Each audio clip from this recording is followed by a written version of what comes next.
क्या महिला आरक्षण के नाम पर देश की राजनीति में कोई बहुत बड़ा खेल खेला जा रहा है या सच में ये महिलाओं को उनका हक दिलाने की ईमानदार कोशिश है? और अगर ये सिर्फ एक सामाजिक सुधार है तो फिर आखिर क्यों इस प्रस्ताव ने विपक्षी बेचैनी इतनी बढ़ा दी है, खासकर राहुल गांधी और अखिलेश यादव जैसे नेताओं के बीच? दरअसल कहानी शुरू होती है मोदी सरकार के एक बड़े दांव से, जब नरेंद्र मोदी सरकार ने महिला आरक्षण बिल यानी नारी शक्ति वंदन अधिनियम को लागू करने की प्रक्रिया को तेज करने के संकेत दिए। ये वही मुद्दा है जिस पर दशकों से चर्चा होती रही। हर सरकार ने वायदे किए लेकिन उसे जमीन पर उतारने की हिम्मत किसी ने नहीं दिखाई। लेकिन अब जब इसे अमल में लाने की बात की जा रही है तो सियासत का तापमान अचानक बढ़ गया है। सरकार का प्लान साफ बताया जा रहा है, लोकसभा की सीटों को 543 से बढ़ाकर करीब 850 तक ले जाया जा सकता है और उनमें से 33% यानी लगभग 273 सीटें महिलाओं के लिए आरक्षित की जाएंगी ताकि 2029 के आम चुनाव तक इसे लागू किया जा सके।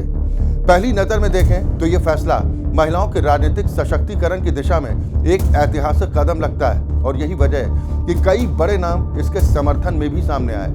पूर्व राष्ट्रपति प्रतिभा पाटिल ने प्रधानमंत्री को पत्र लिखकर इस पहल की सराहना की। वहीं बीएसपी प्रमुख मायावती ने भी इसका स्वागत किया। लेकिन यहीं पर एक अहम मोड़ आता है क्योंकि मायावती ने समर्थन के साथ एक शर्त भी जोड़ दी कि महिलाओं के भीतर भी SC, ST और OBC वर्गों के लिए अलग कोटा होना चाहिए।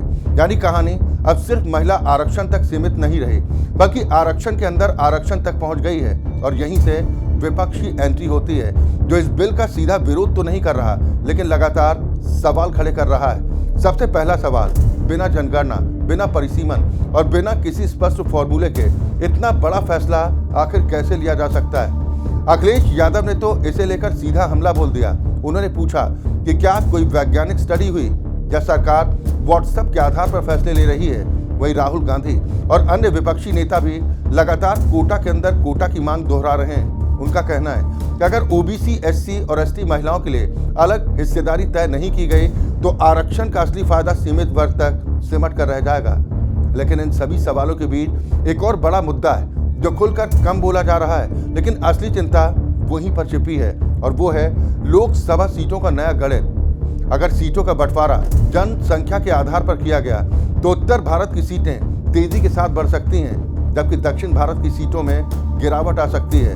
यानी संसद में ताकत का संतुलन पूरी तरह बदल सकता है। यही वजह है कि विपक्ष को सिर्फ महिला आरक्षण का मामला नहीं बल्कि एक बड़े राजनीतिक बदलाव की शुरुआत लग रहा है। विपक्ष का आरोप साफ है, सरकार महिला आरक्षण के बहाने डिलिमिटेशन यानी कि परिसीमन को लागू करना चाहती है और इसके जरिए भविष्य की राजनीति का नक्शा बदलना चाहती है। उनका तर्क है कि अगर सरकार की मंशा साफ है तो मौजूदा 543 सीटों में ही 33% आरक्षण लागू कर दिया जाए। सीटों की संख्या बढ़ाने की जरूरत आखिर क्यों पड़ रही है? अब हालात ये हैं कि सरकार इस प्रस्ताव को आगे बढ़ाने के लिए संसद का विशेष सत्र बुला चुकी है। वहीं विपक्ष भी अपनी रणनीति तैयार कर चुका है। खुलकर विरोध करना शायद किसी के लिए आसान नहीं होगा क्योंकि मुद्दा महिलाओं के अधिकार से जुड़ा है, लेकिन सवाल उठाना और सरकार को घेरना ये सिलसिला जरूर जारी रहेगा।